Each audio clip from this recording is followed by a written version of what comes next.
స్వామి, ఎందుకు ఈ మధ్య నన్ను దూరం పెడుతున్నారు? దూరమయ్యేది దగ్గరేందుకే గోపిక. కబుర్లొద్దు స్వామి, కారణం చెప్పండి. ప్రత్యేక కారణమంటూ ఏం లేదు, అది ప్రకృతి సహజం. పాత నీరు పోయి కొత్త నీరు వస్తుంది. ఎండాకాలం, వానాకాలం, శీతాకాలం సీజన్కు పండు దొరుకుతుంది, తినాలి కదా స్వామి. అతిగా ఆశ ఆవేశం ఆడదానికి పనికిరాదు గోపిక. అంటే నేనింక పనికిరానా స్వామి? ఏ కృష్ణ, ఆరిపోయిన హారతి, వాడిపోయిన పువ్వులు బృందావనములో ఉండునా? నీ మకరందం వాడిపోయిందంటే వినవే.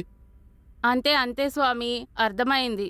ఆశ్రమంలో అమ్మాయిలు ఎక్కువ అయ్యారు, నేను బోరు కొట్టాను. ఆలస్యంగానైనా గమనించావు, వెళ్ళు. నా భక్తులతో భజన చేసుకోవాలి. కృష్ణ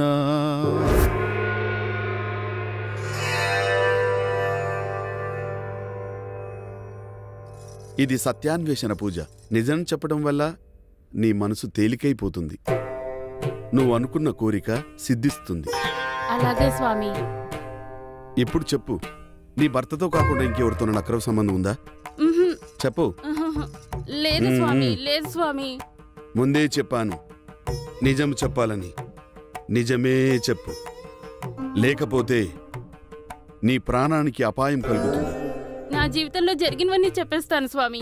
నాకు సీను అనే ఒక అబ్బాయితో శారీరక సంబంధం ఉంది. నేను పెద్ద మనిషి అయిన తర్వాత పాపారావు అన్న పురుషుడితో అక్రమ శారీరక సంబంధం ఉంది. ఇంకా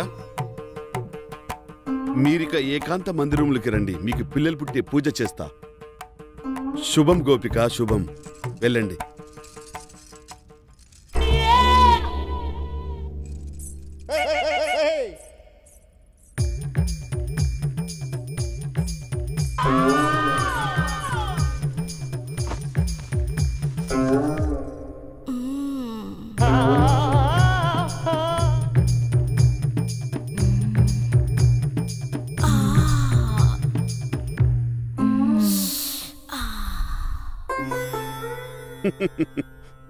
మీరు కూడా ఏకాంత మందిరంలోకి రండి.